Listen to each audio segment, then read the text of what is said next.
Je me rends aux États-Unis, dans le Montana, pour rencontrer Casey Anderson, un homme qui a développé un lien unique avec un animal redoutable.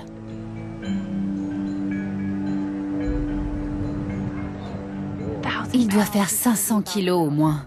Il est énorme. Un grizzly adulte comme Brutus peut être extrêmement agressif. Il tuerait un homme d'un simple coup de patte. Ça va? Je ne crains rien? Ne vous en faites pas, il renifle tous les rochers. Son odorat est exceptionnel. C'est comme ça qu'il perçoit le monde, en humant le vent. Pas vrai, mon grand? Qu'est-ce que tu sens?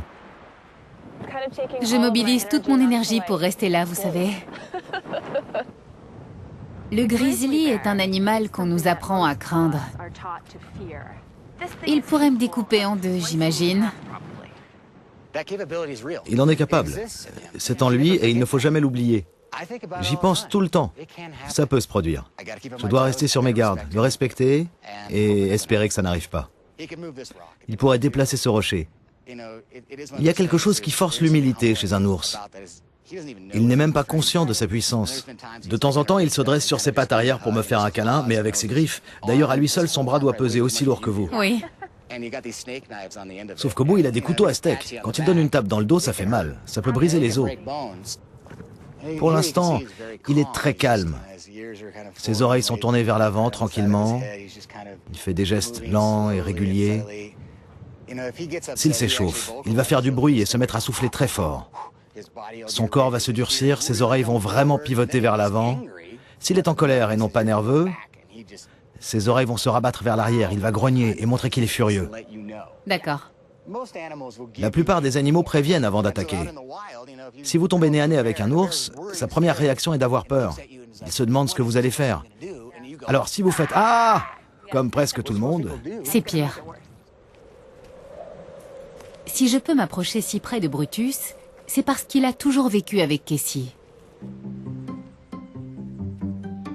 Il est né en captivité il y a 13 ans dans une réserve surpeuplée qui n'avait pas de place pour un grizzly de plus. Casey est naturaliste et il était habitué aux animaux sauvages. Il a décidé de le sauver.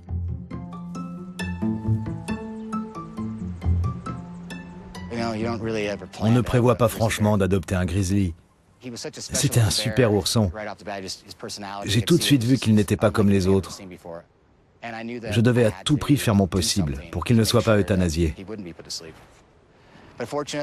Par chance, un super ourson a rencontré un chic type et ça a fonctionné.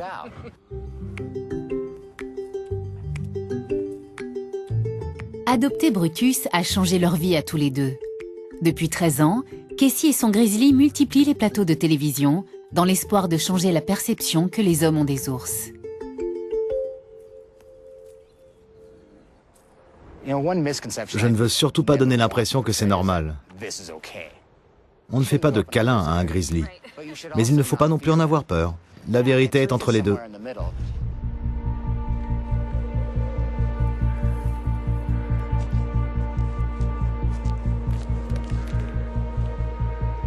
Parce qu'il est né en captivité, Brutus ne pourra jamais retourner à l'état sauvage.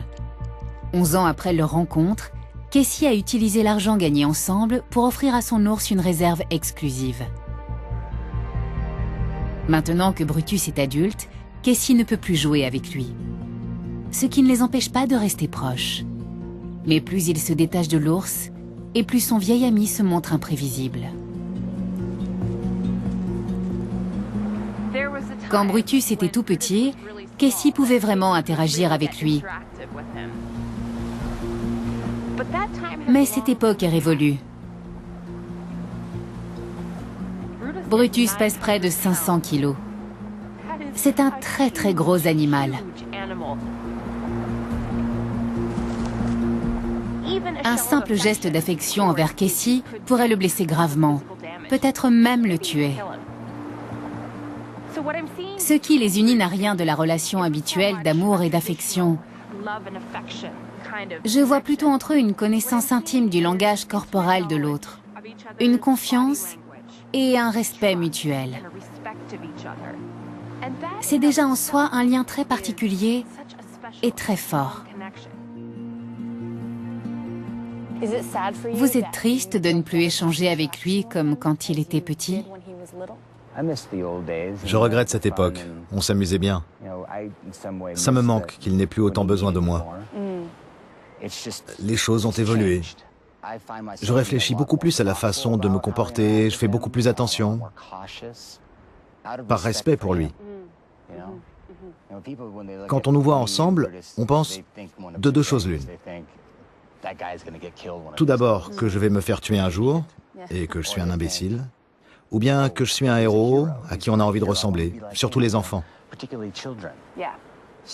Aujourd'hui, c'est à moi de choisir entre les deux.